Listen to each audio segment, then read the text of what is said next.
Good morning.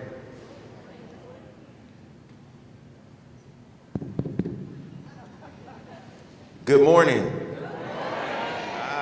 That is so much better. So delighted to be here with you all for this auspicious occasion, celebrating 20 years of the Race and Social Justice Initiative.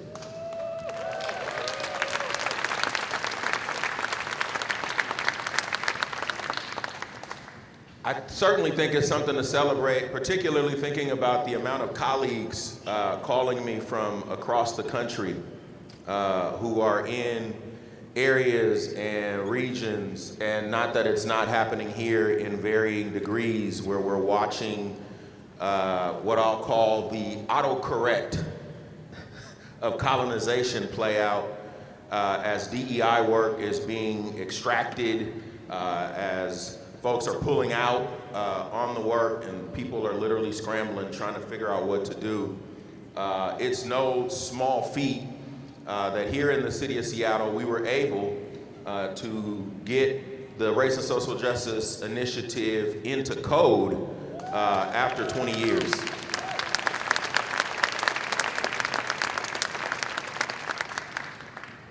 My father always said, and it's weird for me to be quoting my father because I just buried my dad 2 weeks ago, but he would always say, son, if you're working on something that you can solve for in your lifetime, you're thinking too small.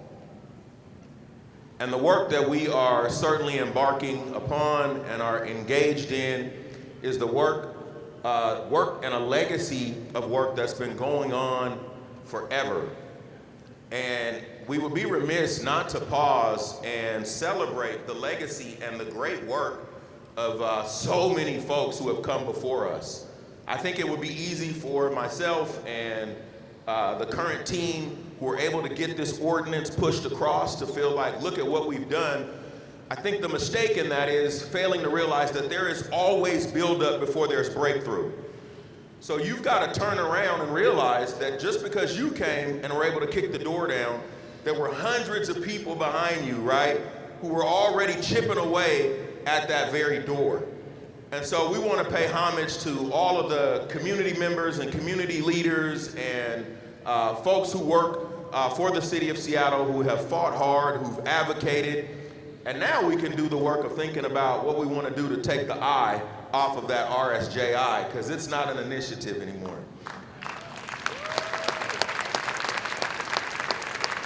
RSJI has influenced countless policies, whether we're talking about fair chance housing, workforce equity, sweetened beverage tax, anti-harassment and discrimination training for employees, tons of tools like the race equity toolkits, change teams, equitable budgeting rubrics, all represents our city's commitment to bridging across difference to drive equity and change. Right now, we are in the process of launching, or have already launched, some powerful cohort model that takes our departments out of silos and allows us to come together to think about how do we partner together. We're oftentimes trying to solve incredibly complex issues, and so often we're doing it in isolation, as if one department, one sector, or one community-based organization can solve these complex issues. When the reality is that we actually need to partner with the people who have been most impacted, and we need to think about how do we leverage the resources we have as a city, and how do we co-create in partnership with community to be able to solve these complex issues. I think it allows us to be more efficient and more effective with our resources as we think about what are the comprehensive plans and what are the comprehensive strategies that gets us there. Today we celebrate 20 powerful years and a new ordinance, as I mentioned, that's been codified into law. And as we know, this work requires us to bridge across difference and to really be able to humanize each other, to challenge existing points of view, should certainly be seen as progress. Disruption is really an invitation to reimagine yourself and the world around you. Most often, for some folks, it's seen as a means or a reason to double down. But it's really an opportunity, as we have these different encounters, to reimagine ourselves and to reimagine the world around us. It's action that actually moves us from theory to practice, including figuring out where we need to build bridges because you can't build a bridge everywhere. And when you can't build a bridge, how do we strategically move into organizing? As we look forward to the next 20 years, we'll need imagination to build new systems and structures for healing, new systems and structures for belonging. If you think about it, we're living in the imagination that some folks had 400 years ago. They imagined racial superiority and then imagined it into a structure and built systems that separated us and that divided us so that we would live in different neighborhoods and attend different schools and so on and so forth. And when the founding fathers of this country declared "We the People," there are many folks in this room today who were not included in that "We the People." But what we have in front of us is an opportunity to redefine who we the people are. We have an opportunity to think about how do we build systems and structures of belonging in a way that allows us to widen the circle of human concern. We're in an imagination battle, and we want to create space for radical imagination. It's easy to embrace the past, but more difficult to grapple with the discomfort of developing new strategies, new approaches, and new ways of going about doing the work. So often here in our region, we like to laud ourselves on the fact that we're better than Alabama or Mississippi or some of these other places. But what we can't do is rest on our laurels. We have to have a commitment to being able to push forward. I saw an interview one time with Tom Brady. And I forget how many rings he has at this point. It's something ridiculous. But he was wearing all of his rings, all 6 or 7 of them, right, were on his fingers. And the reporter says, "Tom, I want you to tell me about your favorite championship ring." Brady looked at the reporter and he says, "The next one." And so I want us to make a commitment to not rest on our laurels, certainly to celebrate the work that has happened to get us to where we're at, but I want us to think about the next victory and the collective impact that we can have as we move and have the kind of collective will to have the kind of collective impact necessary as we move to widen the circle of human concern. I want to invite back and invite the panel who is going to come out at this time. The panel is going to be moderated by John Page, who you all have already been introduced to. And so we are super excited. You, of course, will be introduced. We will introduce the different panel members. But we're excited for this panel as we're bringing back some legacy members of RSJI to talk about the history, to talk about the past, to talk about the present, and to be able to look forward and peer into the future. So we're excited for this fantastic day that's been planned for you all. We hope and trust that you will benefit from this experience as we look to move into the future. Thank you. My name is Mickey Fearn, and I am a civic Imagineer in my retirement. I'm working with government agencies to think about possibilities, new ways of doing things as a retiree. Right on. Thank you. Hi, everyone. I'm Tamar, Zere. I'm the Equity Inclusion Belonging Manager for Key County Metro. I'm Black, and my pronouns are she, her, hers. And it's good to be here with you all. Thank you. Hello, everyone. Good morning. Glenn Harris. Use he, him pronouns. I am the president of Race Forward. We're one of the largest multiracial racial justice organization in the country. And I say that with a great deal of pride. Hi, I'm Mary Flowers, she and her, and I work for the Seattle Human Services Department. Happy to be there. Right on. Let's give them a hand, y'all. I don't know if y'all know. My brain is still processing this pronoun thing, so I'm he, him. Right on. I don't know if y'all know how fortunate we are to have these folk, right? This is the aristocracy of Seattle, of RSJI for sure. And we're really lucky. So I'm gonna start with the first opening salvo, and I'm gonna start at this end. So I'm gonna start with you, Ms. Flowers. Actually, I'll start at the other end. I'll start with Mickey again. So Mickey, just want you to model brevity and being profound, right? I want you to model that, 'cause we don't have an hour. That's hard. That's gonna be hard. So, Okay. so Mickey, and all the panelists, when did you enter doing RSJI work for the city? December 2nd, 2002. It is indelibly imprinted in my brain At the exact date. as the day that changed my life. Thank you, Mickey. Tamar? Yeah, I was hired in 2015 to be one of the first members of the Seattle Office for Labor Standards, but I quickly realized that RSJI and OCR was where I wanted to be, and so 9 months later, I joined the RSJI team. So it was early 2016. I'm going to need help here. I think it was 2008. I came on as the RSJI manager after Mickey had departed. And I would say, I started working for the city in '94, and I got there because the community pushed the city to do racial justice work before there was an RSJ. And so there was a good 10 years before the initiative started, a really strong community-led, community partnership work. So I wouldn't have been here had it not been for this work. I would never have been hired into the city that I went into. So. Say that. Thank you, Mary. Thank you, everybody. And so what was the biggest accomplishment of RSJI to date? And what was the terrain? So what were the conditions? And I want folk to choose just one accomplishment and go a little bit into that one, and then we'll maybe unpack it deeper. So we'll start with you again, Mickey, please. I believe I can do that. But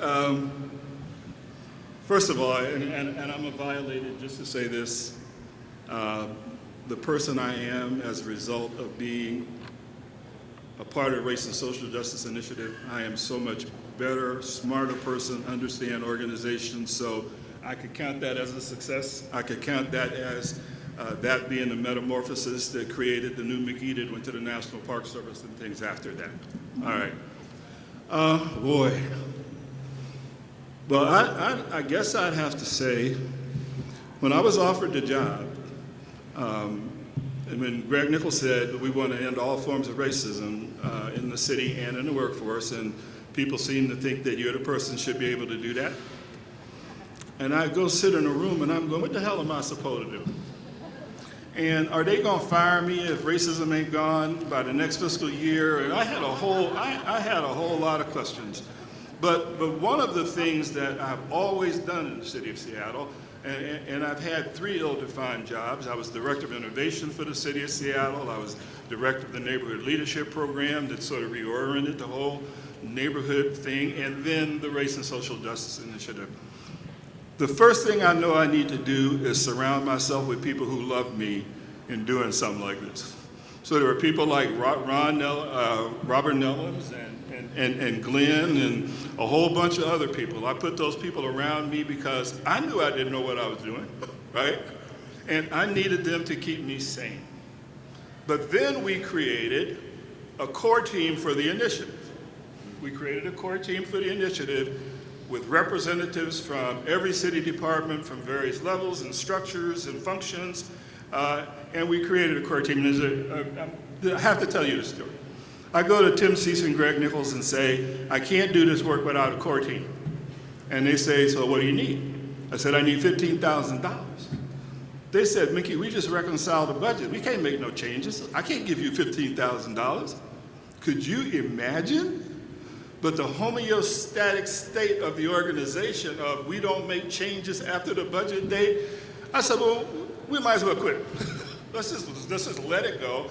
And of course they found the $15,000. Then every department created a change team.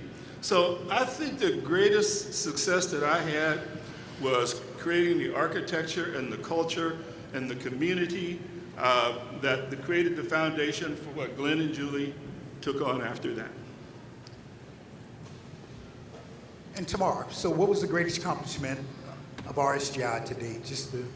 And talk a little bit about the terrain, and Mickey, if I need to revisit you to talk about what the conditions were, I will with Tamar. Yeah. So the terrain that I entered into and my team, was the Murray years, and although he left under really horrible circumstances. He was also a big government Democrat. And so there were, we walked into a situation where there were new departments, new department heads, more department heads of color, a lot more interest in what people were actually experiencing. And so I think about, the minimum wage, the passage of the minimum wage. I think about labor standards, the separating, the Office of Planning and, from OECD, and I'm gonna just do like acronyms, and the Office of Inspection. There were changes, the creation of DEAL. So it felt very different coming into, I think, the city of Seattle at that moment. And also, in terms to OCR, Glenn and Julie had left, a few years prior. The team was sort of in disrepair. We had community organizers that had joined RSJI, and we were thinking deeply about how do we actually, separate, like how do we create alignment between community needs and community organizing with internal organizing. So there were all these changes that I felt deeply responsible for, but didn't know how to navigate or what to do with.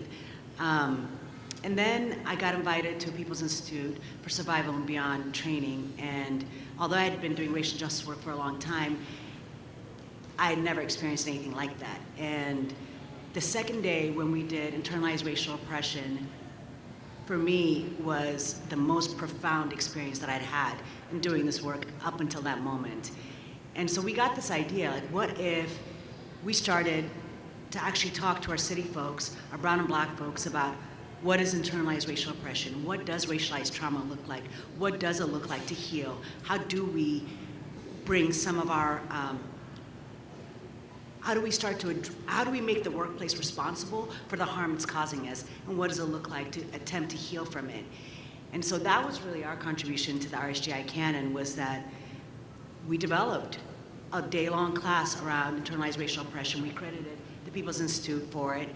And even though we weren't therapists or psychologists or counselors, we tried really hard to understand what were folks of color experiencing, particularly black folks and particularly black women. And that has been the most profound experience for me, my time on the RSJI team. And that's saying a lot, because I was with, I was with RSJI for 6.5 years, and I had a lot of moments, but that one I still carry with me. Thank you, Tamar. Glenn? I love this question, and I hope when folks are hearing these answers that folks are hearing how much it takes to make this work. You know what I'm saying? I'm with you, Tamar. There are so many, marriage equality, I could tell you that story, deeply inspiring, and one of the most important moments while I was with the initiative around truly understanding what we mean by intersection. But I want to talk to you about something a little more boring, sadly, because I think it's critical, and it's about power. The years I was with the initiative, 2008, 2014, the question was, is the initiative going to be here next year? Right? And so there's a lot of time spent thinking about just how do you sustain this? How do you make this permanent? And so Mickey named a lot of the work that was done that was around, one of the greatest joys is you all, hundreds of employees across the city saying, this is who we are and this is what we do. Really looking for all the ways that community did and could back the initiative. And then really understanding that we couldn't sustain this if other institutions weren't doing it. And so the work that I think for me at that time was most important was the school district had kind of tried to start doing this work and then that had imploded.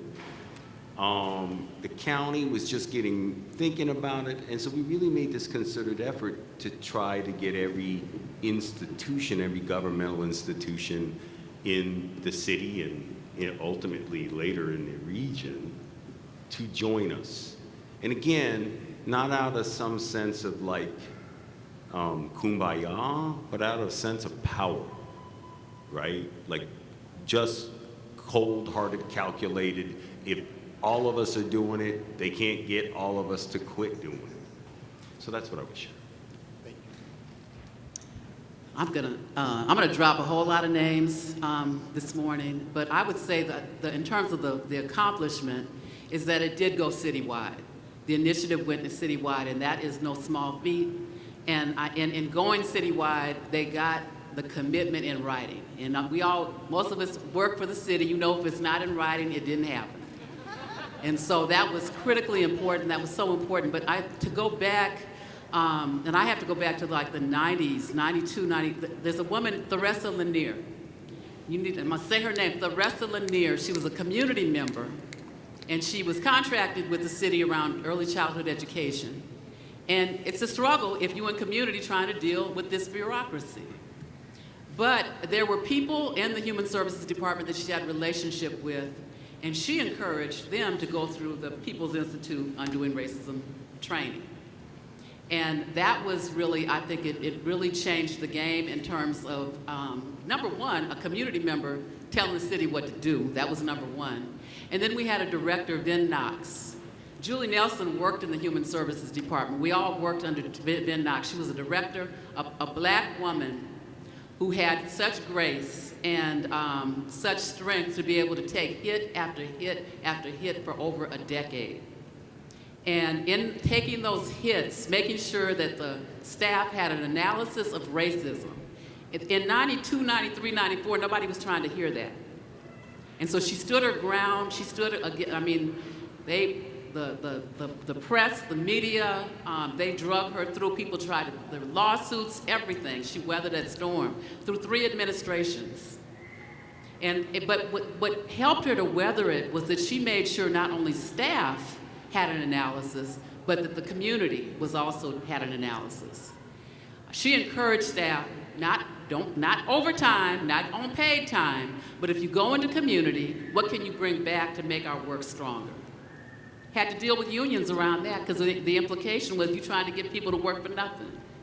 And so, but there was a nucleus of people. We had like 300-400 people in our department at the time. I would say there was a good 50 people. And we have change teams now. Then they had the UIR groups, Undoing Institutionalized Racism groups. You would go to those meetings during the day, kind of like a change team, and it would be as many community members as there were city people, probably more.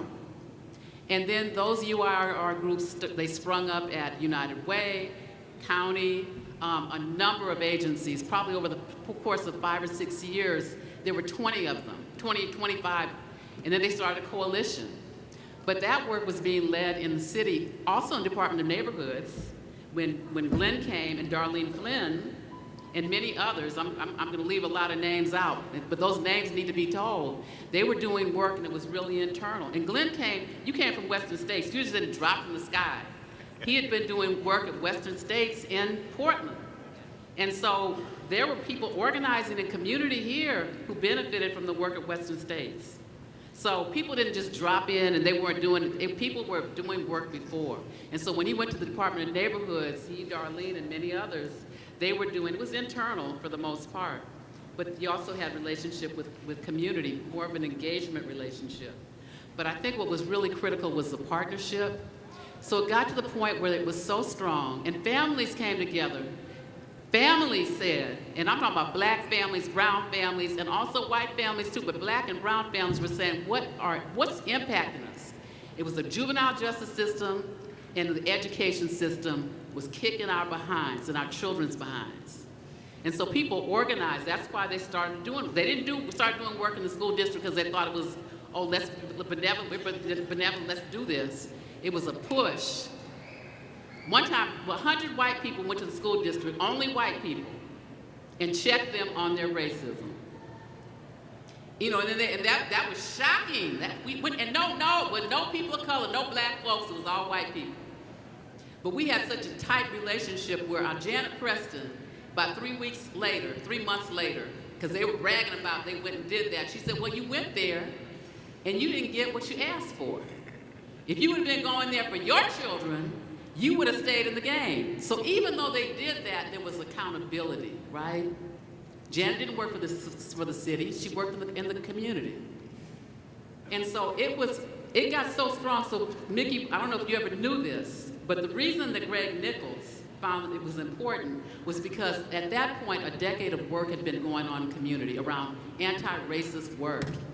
And they saw the work at neighborhoods. They saw the work at HSD. And they said, okay, we want a commitment. So when Greg Nichols and others were running for office, people organized and they went to every campaign. If you went to Magnolia, you had white people asking, what are you going to do about racism? Shocking. Maybe not now, but it was then. If you went to Rainier Beach, if you went to the CD, the same question, because people were organized to go and do that. And so by the time Greg Nichols was elected, whoever got elected in that election understood we got to deal with racism. That's what you may not have been told, but that's where, and I would say, so the beauty of us is that we went citywide, but we left out the key ingredient, which was the community. And we have been working for 20 years to get back to that, not engagement, not come to our roundtable meeting, but really being in partnership where community is clear and they understand they elect the people and they pay our salaries, and that there should be some level of accountability. Glenn and Mickey, thank you, Mary. Thank you. I told y'all, she's dope. The whole panel's dope. Glenn and Mickey, can y'all talk a little bit about the decision to leave community out when community was so integral in the beginning? Yeah, the interesting thing about this is there's a lot of stuff where the people who have the stuff know it, but everybody doesn't know it. There's some things about the Race and Social Justice Initiative that nobody knows or that nobody talked about. There's no question that the Human Services Department, work with the People's Institute, was a great part of what inspired Greg Nichols to create the Race and Social Justice Initiative. There's no question about that. Part of it, and I probably shouldn't say this, but I've been gone a long time, is I think they were afraid of People's Institute, right? So, but what Greg did, when I got the job, he said, Mickey, we're not going out in the community because we got to get our own house straight. We got to get 10,000 people in the city of Seattle understanding what anti-racism work is, understanding what multicultural work is, and so it was with intention that he, in initial parts of the initiative, focused on the workforce. We trained 10,000 employees, but we thought that was important. And by the way, I think this is something that merits saying. People used to come up and ask me, is the Race and Social Justice Initiative about race? Because there were a lot of people angry that there was a Race and Social Justice Initiative, but what about disabled people? And what about, and on and on. And I asked Greg, I said, Greg, is this about race? And he said, yes. And I asked why. He said, because I believe that racism is America's original sin, and anytime people can talk about anything other than race, they will. And so that's the answer he gave me. So there were some really intimate conversations. So what's the other part of the question? So just, the just talking community about part. what happened to Okay, the community. all right, the community part. And this is still a problem. As I have grown in this work, I was mentioning this at the celebration last night, I find that there are two axes in this work. There's a horizontal axis, which is about people. There's a vertical axis, which is about transactions and programs and policies and procedures and budget. So there are these two axes, right? All right.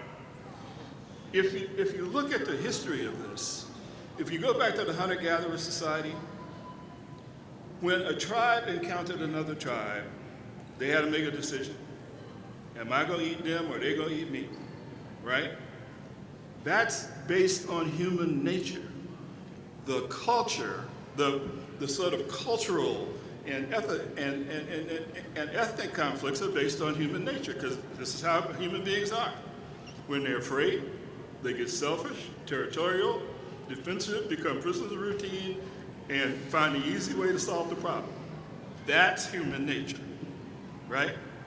So when we're trying to work on this problem, we have to work on the horizontal axis, understanding how when cultural groups come in contact with each other, when different kinds of people come in contact with each other, there's going to be difficulty, and what do we do to facilitate that difficulty? But we had to learn how to do that. When I'm talking about creating the culture and the architecture to be able to do that, there was no conscious effort to leave out community. As a matter of fact, what we expected in the department head race and social justice plans is that they were going to be talking about how they were going to take their products and services to the community and how they were going to end racism in their organization, but we were going to do it through the departments as opposed to have some edict that Greg Nichols said, just do this. Glenn, can you weigh in a little bit? Yeah, I would agree. It's what I was saying earlier about, first off, I just wanted to, this doesn't work unless we do it all. And one of the hardest parts about doing this work is because all of us sit in doing it in different places, we all believe that the way we approach it, see it, and engage with it is the most important. And it is no doubt, it is important. It has to work with everything else.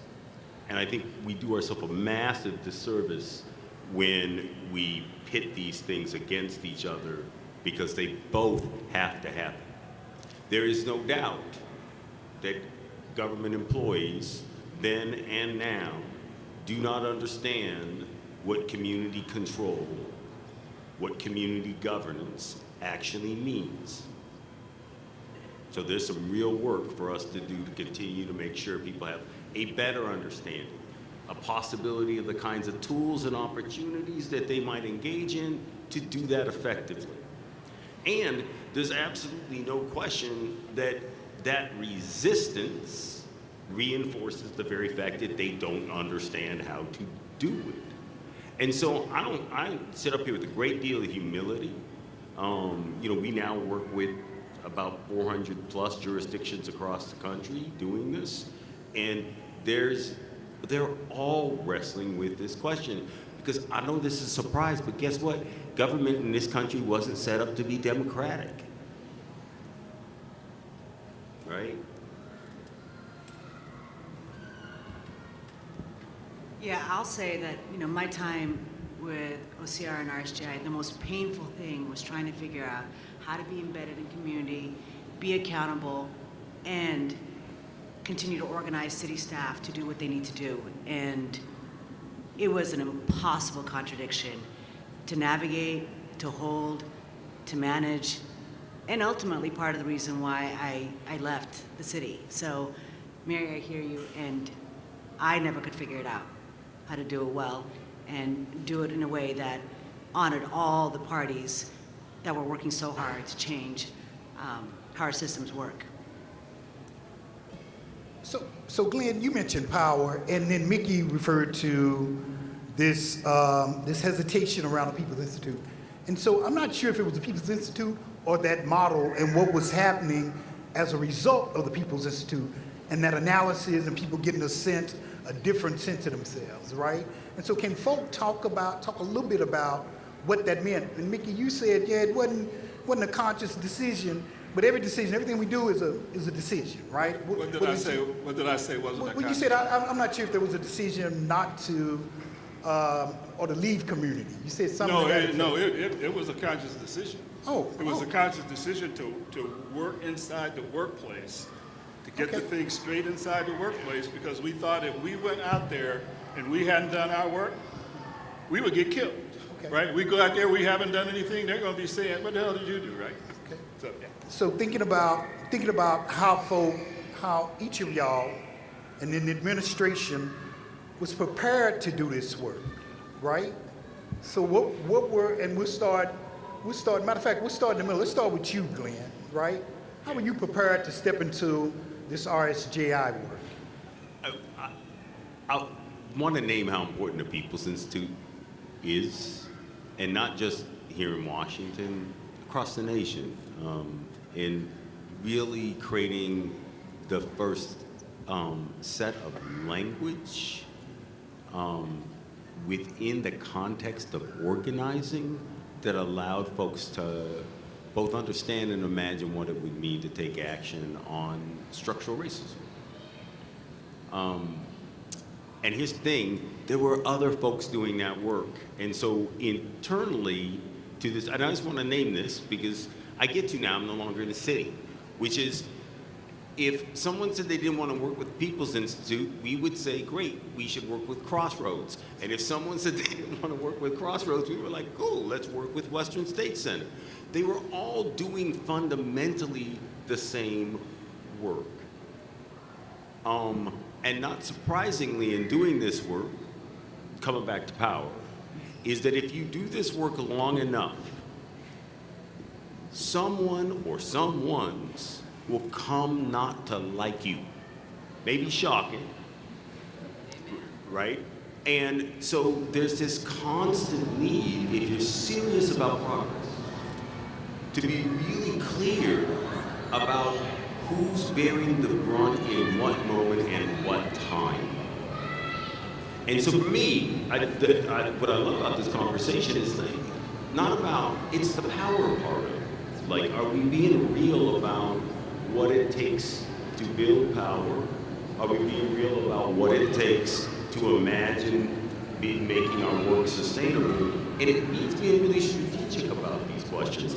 Don't be wrong, I don't know if we always were, but I know that it was a lot of thought went into how do we make sure that we don't lose sight of the ultimate goal, which is addressing structural racism and having true community ownership of governance, even as we recognize we're functioning in a system that is literally antithetical to both of those ideas.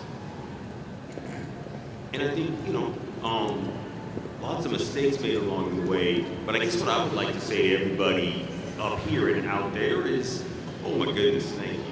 Like, there is no, and was no roadmap to do this. And folks really sort of, tried, I think, we tried a lot of different things. Maybe that's a good way of saying it, but I'm curious, I'm genuinely curious, Mary, how you do it. Well, I would say humility is the most important thing, because we should all be ashamed. We've been doing this for 20, 30 years, and it's still entrenched. So, it's not like there's any experts, but I think there is humility. I think it's so important, though, that, and this is not about any particular organization or a training. I get so sick of it. It's like, okay, so people, we've been to the training, we watched the movie, but then now what we gonna do? That's it. And it's the relationships that we build. It's honoring the history and understanding something happened before we got here. I got here early and people were working, they were working to make us feel welcome here. They didn't start today, they started last week. It would be crazy to think it didn't start till I got here. So that's what's so important, but I think also there's some concepts that maybe some of it, when we think about what we've internalized, our internalized racial inferiority and superiority, how we internalize that, and then you put that together with a bureaucracy, which is, for those familiar with that term, white organizational culture, it's hierarchical. Our government is all about who gets elected. And everybody that comes in wants to start over fresh, like nothing happened, before. And those of us who work in government do the work. And some of us do it a month, some of us do it a year, some of us do it decades. Regardless of the administration that comes in, ultimately we've got to be clear that whoever is at the top of the hierarchy here, really at the top of them is our community. Really at the top of them, we've got to figure out how are we accountable. And we're not structured to be accountable to the people that actually vote our bosses in. So that's our struggle, I think, in this work, is really figuring that out. Even with Mayor Nichols coming in, nobody's going to check Mayor Nichols. He's the mayor, right? So you assume this is new, fresh work for him, but everybody's like, he's going to lead it. Did that make sense? honestly. Does that make, I need to hear, does that make any kind of sense? Every white man. And this is all brand new when because I know I may not be in high places, but I got kinfolk in some high places. So I know some of the backstory around how people didn't know, but you gotta act like you know when you're in the role. And because of our internalized stuff, sometimes we prop up people in ways that maybe they're not even prepared to do it, but they'll keep on going. That's not accountable. And so those are things that over 20, 30 years, I hope we learn those lessons. And I hope that we have not only the humility, but the courage to be able to say it. And I want to acknowledge you, Nikki, because you came into an impossible, insane situation. And you had sense enough to say, I need to get this to people. So that's why you're still alive. That's how he lived it, right? But I also have to say that because of our internalized stuff, it becomes very difficult then to go back and say, how could community folks who have people, they have children going to the juvenile justice system, can't pay their rent, homeless, how could they have been responsible for this mission? That's internalized. Because we in the city are used to helping people. I'm in the human services department, that's what we do. We serve people, and the implication is we serve the broken people with our resources and our programs. Let's fix it. That's how we set up. That's how we set up. So we fund people, all that. And so we got to counteract that and understand the power is in our community. And where there is brokenness in our community is because of structural violence. Where our children, like I'm working in gun violence right now. And we could, we might go, oh, they're doing that because of parents. No, they're doing it because of the structural violence that we perpetuate. And we're part of that. I get a paycheck every day to perpetuate violence. So if I'm not clear about that, and I'm doing it in big and small, even in the way that we talk about their parents, that's violent. And it sounds nice. That's Seattle nice. It cuts you with a razor blade, you don't even know you bleed. I'd rather come at me with the gun, at least I see it coming. But don't cut me in the smile. And so we got to get real in our next 20, hopefully in the next 20 years, I'm going to be here. I'm not going to be on the earth probably in 20 years. I'm going to be 70 years old next year, right? So I'm at the end of but I'm not leaving the city. I'm going to leave the city and get a paycheck, but I ain't leaving. So as long as I got breath in my body, and God says the same, I'm not giving up on them. I'm going to change you. I'm not giving up on our RSJI because it's the only horse we got. And I love that horse.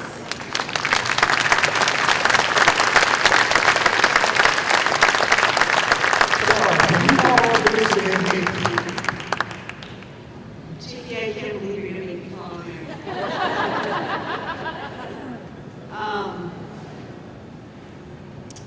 I think what I'll say is in 2018 when we adopted business principles, it was because we knew we needed organizing principles that make sense and were also part of the history of the initiative.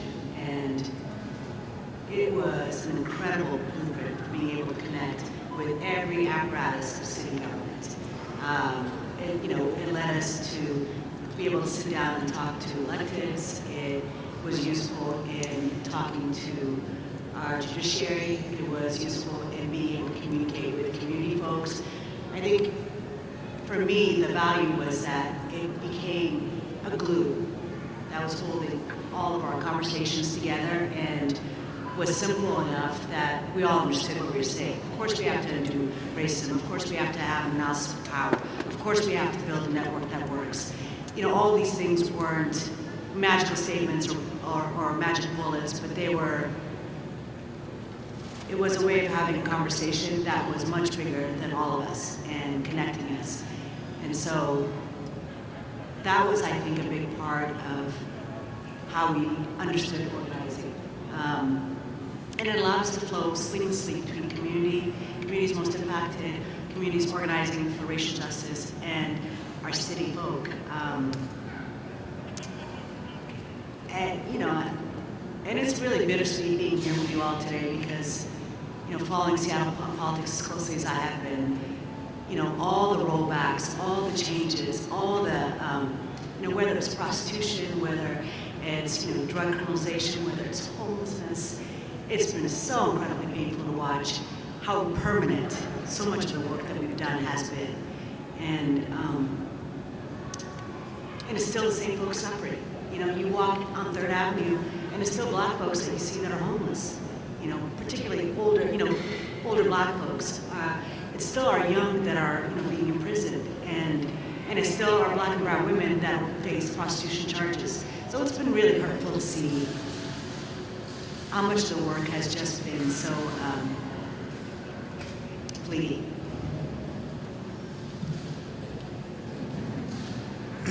Mickey, yeah, just real briefly, if you can follow up, and then I want to pivot to look forward a little bit. So, Mickey, if you can follow up a little bit, and then we'll pivot, just real briefly. Well, I'm gonna try to do this really, really quickly. I got you. Don't trip. I got Okay. you. How much time do we have? We're out of time, right? No, we're not out of time. But Okay, we all have right. 2 minutes for this section. All right. All right. My adult life is based on 2 unbelievable defining moments of my life. I grew up in Chattanooga, Tennessee, segregated Chattanooga, Tennessee, 1947. I'm standing out in front of my house with my uncle. I'm holding his hand. A trash truck comes by, and it's a wadded up paper in the trash truck. And I say, Uncle CH, what is that? And he said, that's where they put bad kids. Yeah. Screwed me up forever. Because I had this absolute obsession about not being in the trash can and not having nobody I know be in the trash can. So I have this obsession about how we make community and how we make relationships work to advantage all of us. The second moment was being at the March on Washington, August 28th, 1968. I'm 16 years old. My mother takes me to the March on Washington. I see 3 things. I see an America that I've never seen before because I'm living in segregation. And I'm seeing at that march, I'm seeing everything that President of American Society came to make a point on that day. And Martin Luther King gives a speech, right? And the first 7 minutes is damning and the uncashed check and the sweltering heat of racism. And then at the 7th minute, he said, but I have a dream today, and he painted a picture of a society that's the sweetest thing I ever heard. That got in my central nervous system. That has been in my central nervous system. And what Martin Luther King talked about was doing what's possible, not focusing on what's wrong.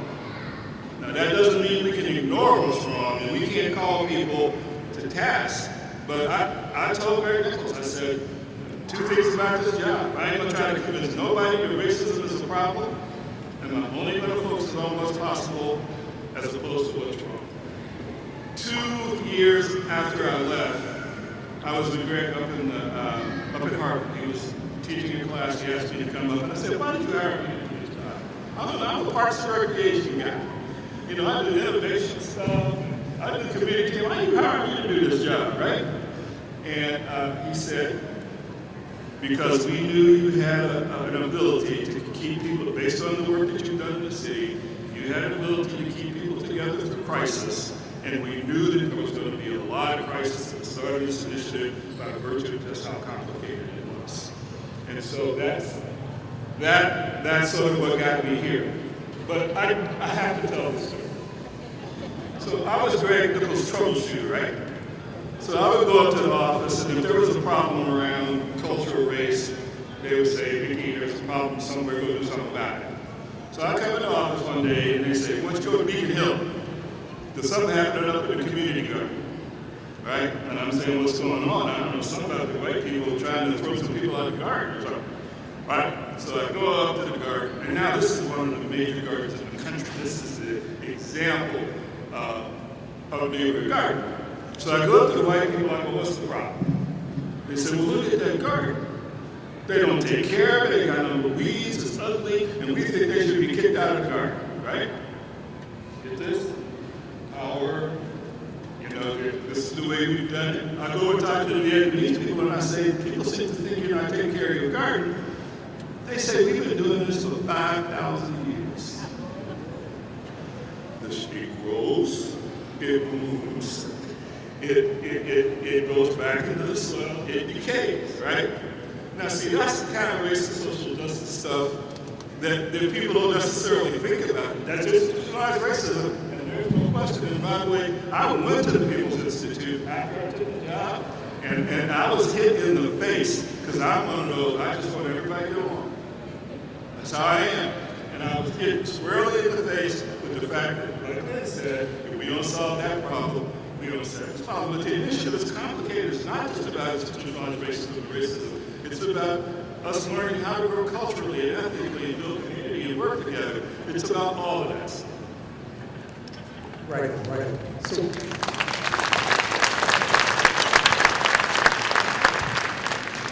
I'm going to pivot a little bit, right? And I'm gonna ask, because I know you good folk really well, I'm going to ask you to tell me yourself a little bit, right? And so I want you to talk about your internal stuff, what you learned as a person, how you've grown or struggled. And so I think this will be beneficial for folk. You know, we don't like to tell ourselves, our egos are real big. I want you to tell yourself, but also, I want folk to talk about moving forward, right? How do we move forward? What does that look like? The current terrain, where we've been. But first, talk about how you've grown, what you've learned, and maybe, what you would probably do different. And whoever wants to start. I'll go first just so I can get out of the way. I learned so much. I mean, I really appreciate this question. This work is really hard, as everybody in this room knows. And what's amazing about it is that you're the one who always benefits the most from it. You know? But I think I came to Seattle in '99 out of love, but also because it was the only place in the country that I could find that was organizing around police brutality. And I had just lost a friend in Portland who was shot and killed by an off-duty police officer. And so when I got here, I ended up working at the city because I just needed a JOB. I was just like, they got benefits, I'm in. And so early on, I was working at the Department of Neighborhoods. I would go to the mayor's office and talk about what was going on in Southeast Seattle. And then at night, I'd get together with my People's Coalition for Justice folks, and we would plan on how we were going to take over the mayor's office tomorrow. Right? I felt like I was living a double life. I wouldn't do that shit ever again. I think it was important at the time. I think it created some space. But I think the price for me was just too much, if that makes sense. So I think that piece about being really clear about where is your own sense of what you're willing to give up in order to get what we collectively want. I think that miscalculation is either inevitably harmful to you or harmful to the people around you. And I don't mean any judgment in that. I just mean, really, where are you and how comfortable are you with what it is you're risking, what it is that you're willing to commit to? I think just on a personal note, that's one of the things that I think that I do most from, just thinking more about what that actually means to me. So Tamar, tell me, what did you learn about you? Yeah, I like what Glenn said about this work gives us more than we give to it. When I started the city, I had over a decade in recovery from alcoholism, and thought I had a pretty good understanding of what was going on inside of me.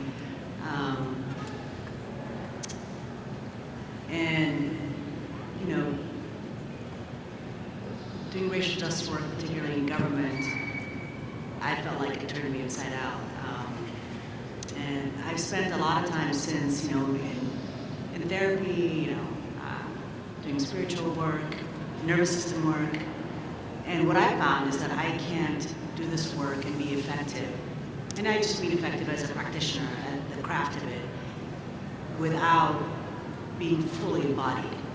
And, so a lot of my time at King County Metro has been, it's felt incredibly indulgent and selfish, but taking as much time as I can to heal, not just from racism, but from family trauma, generational stuff,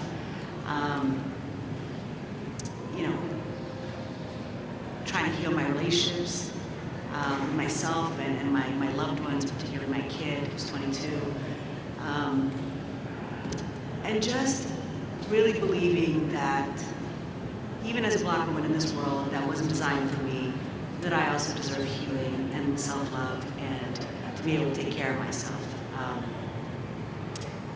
So you asked such a deep question, and I don't know that I can do it justice, but we walk into all kinds of spaces as practitioners where we're telling folks, how to resolve a thing, how to get through a racialized conflict, how to have the best possible experience, particularly as employees.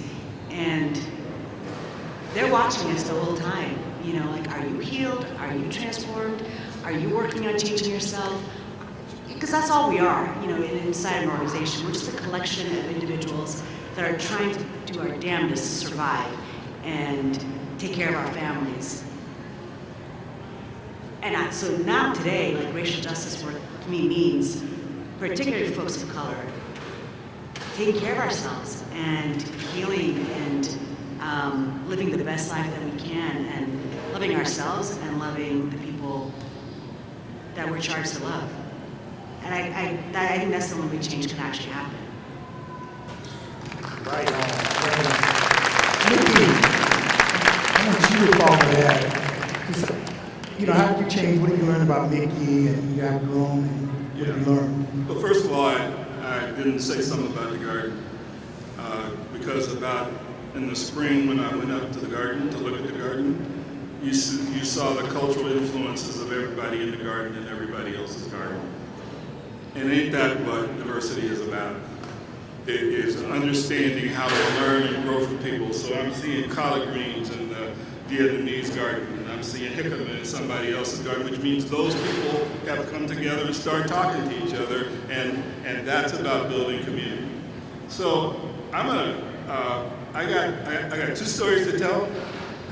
One is, when we do this race and social justice work, we often do this thing called caucusing, which means the people of color go to one room and the white participants go to another room, and the white participants are supposed to talk about how they can help us institutionalize racism, and we're supposed to talk about not being subject to internalized oppression and all that stuff. So we did this, and we did it twice, and the second time we did it, an indigenous person came up to me and said, "We don't want to be in the room with the Black people."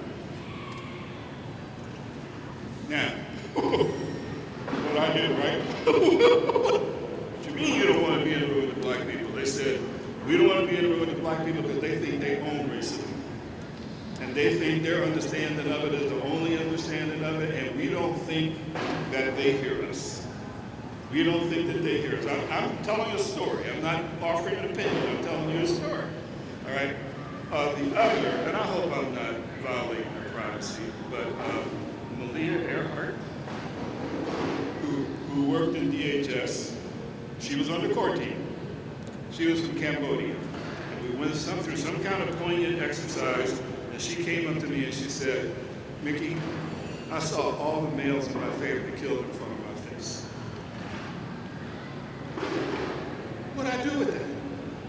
But this is the kind of country we have now, where we have all of these people coming together, and they all have their own issues, and they have their own problems. So here's what happened to me. I had to give up any notion of being right. Because there was no right. I wasn't going to be right. I'm right a lot about other stuff, but I wasn't going to be right about this. I had to check my ethnocentricity. because I'm proud to say that I grew up middle class in a family where both my parents had PhDs, and that gives me a particular view of the world. So I guess I could say to those people who come and say solve this problem, I say just have your parents get PhDs. And by the way, those PhDs did not keep us from encountering racism anyhow, all right? I had to give up my predispositions about anything, and I had to eliminate all harmful emotions. I decided, by virtue of how my heart was breaking, because people were criticizing me for doing the wrong thing and calling me names, and I mean, there's all kinds of stuff going on. And I'm saying to myself, I'm not going to sign any pain with this. And I do this in my life right now. Something happens, I decide how much pain to give it. And most of the time, it don't make sense to give it no pain. Because this was actually a toxic job. But when you talk about what I learned, I've been through two metamorphoses in my life. One is when I lived in the middle of 15,000 acres of refugees for 4 months alone, right? The other was this job. I went into this job, I think I went into this job being a good person, but the stuff that you learn when you begin to have conversations like this, and you begin to interact with people, and you learn how to take criticism, and all of that happens. I'm a better father, I'm a better employee. So I would say that this was the fourth defining moment of my life, and I am a better person because of it. Right on. Thank you. Mary.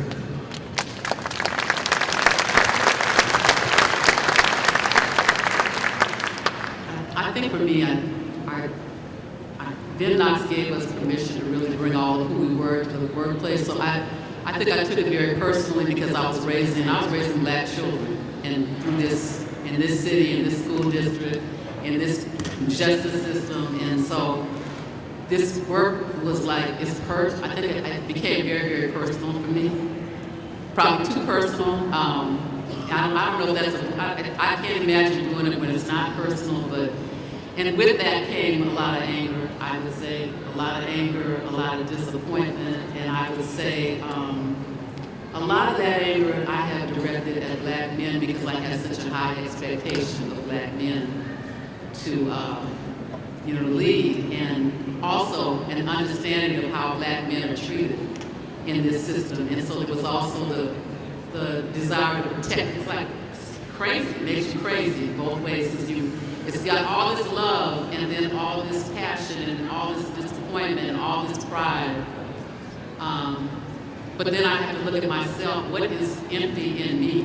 What has hundreds of years of slavery and separation of families, what did that do in my own family, in my own relationship? So it helped me to understand my relationship with my children's father, and where I blamed him for a whole lot of stuff that he could carry the blame, but I was at fault too. But ultimately, we were dealing with a whole system that was like playing us. And so I would say, if not for this work, I would not have been able to come to a place where I could own what I brought to my family relationship, the failures and the triumphs, but really the failures, only that. Owning how I treated a black man that I had 5 children with, and allowed the system to come in and do some things that turn us inside out. So it's a lot. It's like a therapy session now, but and it's real personal because I don't even, I'm talking about my children up here with you guys. I don't even know half. I've even been on half of them. I've never seen you, but this is personal. This is really personal, and I know that if I had not had an analysis, if I had had the analysis when my children were 3 and 4 and going into the school system, I would have been a much better advocate for my children. But I remember being angry when my children cut up and I had to go to school and taking it out on them. And it wasn't until doing this work in the city, that's why I thank God. I only came here for the benefits too. Because I was 40 when I got here. I'm looking back, we worked at the last city center, right? Come on, I loved it. But they weren't paying, I had 5 children. after they weren't paying our benefits. That's why I came here. So that's why I came here, and then I got hit with an analysis, and I got hit with coworkers who were not coworkers, they were organizing partners. And so, but I've heard a lot of people in the process. I have been, got a big head about, even you, I need to apologize to you because I was pissed off at you. Because you weren't listening, you would not listen, but I understand why you couldn't listen. Didn't know how to listen. So that's the work. How do we get to this? It shouldn't have taken us to be on this because it would have never happened. If Julie Nelson hadn't gotten sick, I would have never had this conversation with him. So that's what the work of race and social justice is. How do we heal those relationships? How do we own what we did? How do we come back? There's some folks we still ain't talking to. Right? There's somebody I'm going to ask you about that I love, and I'm pissed off at him and have to talk to him in here. Come on. So that's what this work will do, but it'll be, ultimately, the salvation of it is, it's ultimately about love. It's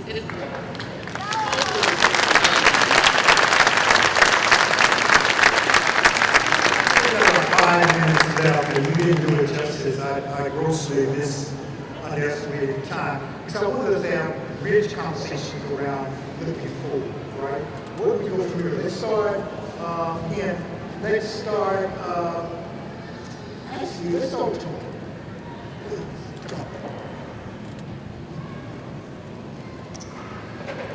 Yeah, I think, the beauty of race social justice work at the City of Seattle has always been the city employees. Always. Before there was an ordinance, there was you all. And your commitment and your willingness and your long memories. When I first came to the city, it was, Natalie Hunter, it was Michael Davis, it was, big shoulders and amazing folks that took me under their arms and said, this is the history of the work, this is how we've been doing it, this is what it means to us, this is what we want to leave behind for our children. And that's really the work.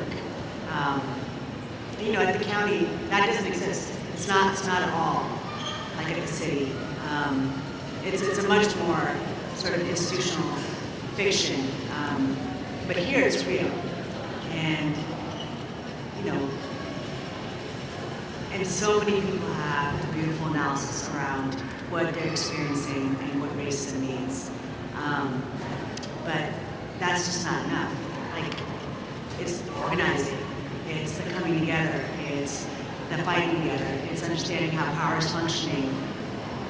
So it's all of you. That's always the future of change work. It's people coming together, understanding what's ailing us, and demanding and working towards change, and understanding our part in it, right? Because we're not victims either. We're not victims of racism or any kind of oppression. We are part and parcel of how to fix ourselves, right? That medicine is within us, but it's the people and it's the relationships. Thank you, Tamar. Hey, Glenn, Mickey, Tamar, it's probably your last one. Can y'all lean forward and talk in the mic? We got to try to get your attention. So whoever wants to go next. So, yes, it is about y'all. So, it's just at the end of the day, it's that simple. This work happens because folks come together to make it happen. Where to from here? I'm gonna get nerdy, the institution is a massive structure that is hierarchical, that is transactional. And if you don't keep up with it, it will roll over the top of you. That requires real discipline. I know it's not popular, y'all, but it is true. And the real need to get real about what are our plans, how are we measuring them, what does this mean for the budget, all the stuff that this institution does.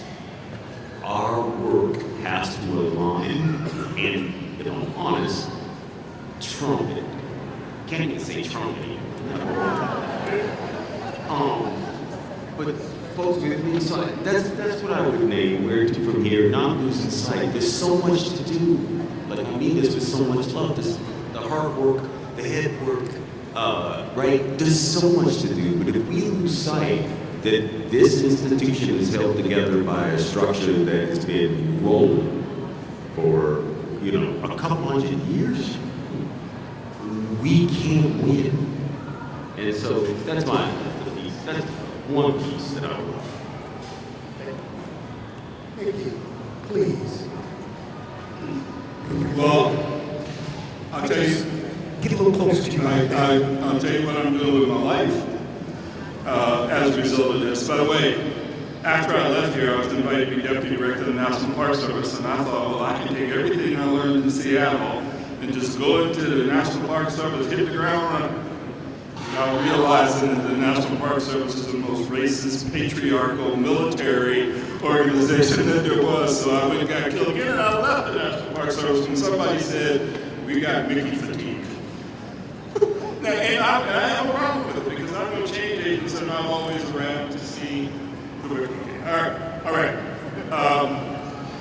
I am working in the city of Raleigh trying to figure out what is universal in all of us and what is due to culture and ethnicity and other things.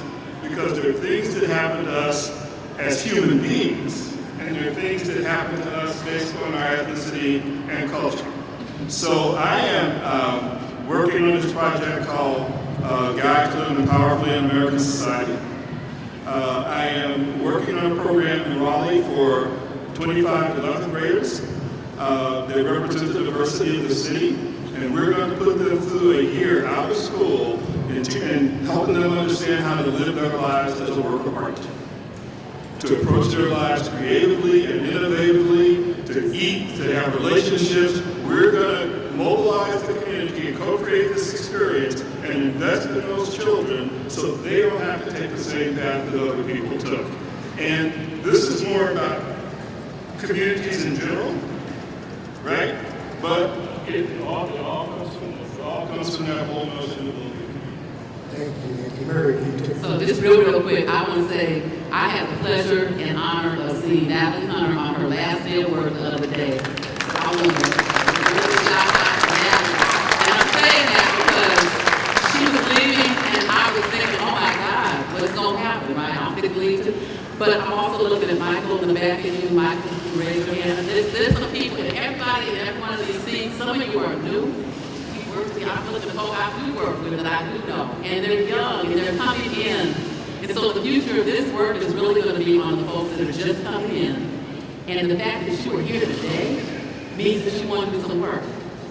And so we would say just do it collectively. Learn from some of these. Roberto Maestas used to say, and he was a founder of El Centro del Rock. He would say, you know, it's good to make your own mistakes, you know, the experience is the best teacher. But he's like, we got to get smart enough to learn from other people's mistakes, right? So that's the advice going forward. Learn from what we've done. That history is important, but y'all going to do some trailblazing. And just stay together, support the leadership at OCR, who put this together, and hold us all accountable to accountability. Teach and help you learn, and that we can learn from y'all. So I'm just happy that there's so many young people, and I'm talking about young to the city, and hopefully you stay there for a while. Let's give him a hand, y'all. Thank you. Thank you, Mary. Thank you, Gwen. Thank you, Paul. Thank you, Mickey.